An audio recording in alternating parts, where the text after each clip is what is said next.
துலாம் ராசி அன்பர்களே, உங்கள் ராசி அதிபதி 8ஆம் அதிபதி சுக்கிரன் உங்கள் ராசியிலேயே ஆட்சியாக அமர்ந்துள்ளார். உங்கள் ராசிக்கு 5ஆம் இடத்தில் சனி பகவான் அமர்ந்துள்ளார். 6ஆம் இடத்தில் ராகு பகவான் அமர்ந்துள்ளார். உங்கள் ராசிக்கு 8ஆம் இடத்தில் குரு பகவான் அமர்ந்து உள்ளார். 9ஆம் இடத்தில் சந்திரனும் செவ்வாயும் அமர்ந்து உள்ளார்கள். உங்கள் ராசிக்கு 12ஆம் இடத்தில் சூரியன், கேது, புதன் அமர்ந்து இருக்கிறார்கள். இவர்கள் இந்த வாரம் உங்களுக்கு என்ன செய்ய போகிறார்கள் என்பதை கூறுகிறேன். ராசி அதிபதி சுக்கிரன் உங்கள் ராசியிலே இருப்பது உங்களுக்கு தன லாபங்களையும் நல்ல உடல் ஆரோக்கியத்தையும் மனதைரியத்தையும் உங்களுக்கு வழங்குவார். இவர் நல்லதே உங்களுக்கு இந்த வாரம். சுக்கிரனால் எந்த கெடுபலனும் இல்லை. அடுத்து உங்களுக்கு சனி பகவான் 5ஆம் இடத்தில், இது நல்லது அல்ல. 5ஆம் இடத்தில் சனி பகவான் அமர்ந்துள்ளதால் உங்களுக்கு புத்திர வகையிலும் புத்திரர்களால் உங்களுக்கு அவ்வளவு நன்மைகளும் கிடையாது.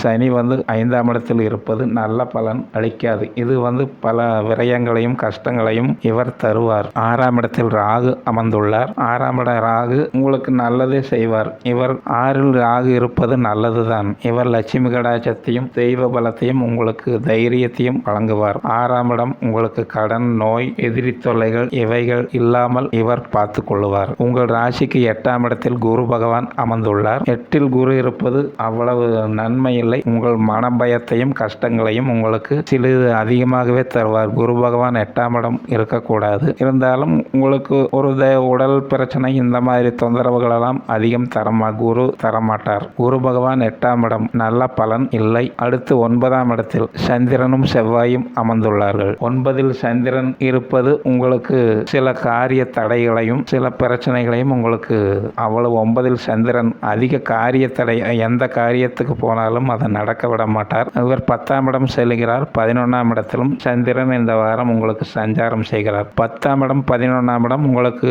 சந்திரன் நல்லதே செய்வார். 9ஆம் இடம் மாத்திரம் சிறிது ஒரு 2 நாட்கள் உங்களுக்கு சிறிது தொல்லைகள் இருக்கலாம். அடுத்து உங்களுக்கு 2ஆம் அதிபதி உங்கள் ராசிக்கு 7ஆம் அதிபதி செவ்வாய். இவர் உங்கள் ராசிக்கு 9ஆம் இடத்தில் இருந்து செவ்வாய் 9ஆம் இடத்தில் இருப்பது உங்களுக்கு எதிலுமே காரிய தடைகளும் நஷ்டங்களையும் தந்தை வகை தொந்தரவுகளும் அதிகமாக இருக்கும். 9ஆம் இட செவ்வாய் அவ்வளவு நல்லது கிடையாது. இவர் 2ஆம் இட அதிபதியாக இருப்பதால் உங்களுக்கு சில கஷ்டங்கள், பண கஷ்டங்கள் இதில் இருந்தாலும் குரு பார்வை 2ஆம் இடம் பார்ப்பதால் அதிக பண பிரச்சனைகள் உங்களுக்கு துலா ராசியினருக்கு இருக்காது. உங்களுக்கு பண வரவுகள் எல்லாம் நன்றாகவே இருக்கும். செவ்வாயால் பெரிய தந்தையாருக்கும் தந்தை வகை உறவுகளுக்கும் மாத்திரம் சிலது சிரமங்கள் இருக்கும். இதை தவிர்த்து கொள்ளுங்கள். அடுத்து உங்களுக்கு 3ஆம் அதிபதி 6ஆம் அதிபதி குரு 8ஆம் இடத்தில் இருப்பது முன்பே பலன் சொல்லுவேன். 8ஆம் இட குரு உங்களுக்கு நல்ல பலன் தரப்போவதில்லை. உங்களுக்கு 4ஆம் இட சந்திரன் உங்கள் ராசிக்கு 10, 11இல் அமர்ந்து நல்ல பலன்கள் தருவார்.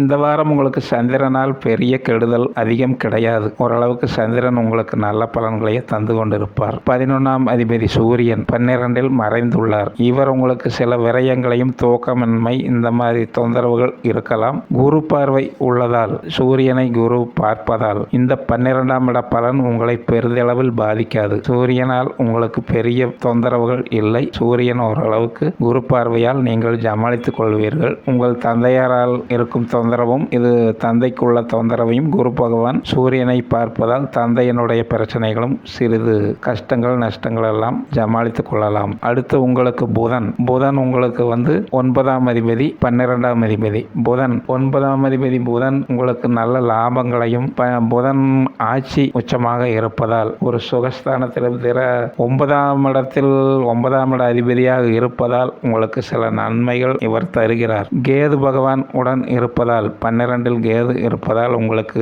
கஷ்டங்களும் விரயங்களும் கண்டிப்பாக இருக்கத்தான் செய்யும். இருந்தாலும் அந்த இடத்தை 12ஆம் இடத்தை குரு பார்ப்பதால் கெடுபலன்களை சில இந்த கிரகங்கள் குரு பகவானால் இந்த கிரகங்கள் செய்யும் பிரச்சனைகளை குரு பகவான் உங்களுக்கு நல்லதே பலன் அளித்து உங்களுக்கு அந்த தொல்லைகள் இல்லாமல் குரு பகவான் பார்த்து கொள்வார். மொத்தத்தில் இந்த வாரம் உங்களுக்கு துலா ராசியினருக்கு அவ்வளவு கெடுபலன்கள் அதிகம் கிடையாது. ஓரளவுக்கு நல்ல பலன்களே இருக்கிறது. குரு பகவானை மாத்திரம் கோவிலுக்கு சென்றால் நன்றாக வேண்டி வணங்கிக் கொள்ளுங்கள். நீங்கள் வணங்க வேண்டிய தெய்வம் விஷ்ணு பகவான். இக்கோயிலுக்கு சென்றால் விஷ்ணு பகவானை நன்றாக வேண்டி வணங்கி கேட்டுக்கொள்ளுங்கள். உங்கள் கஷ்டங்களை அவர் போக்குவார்.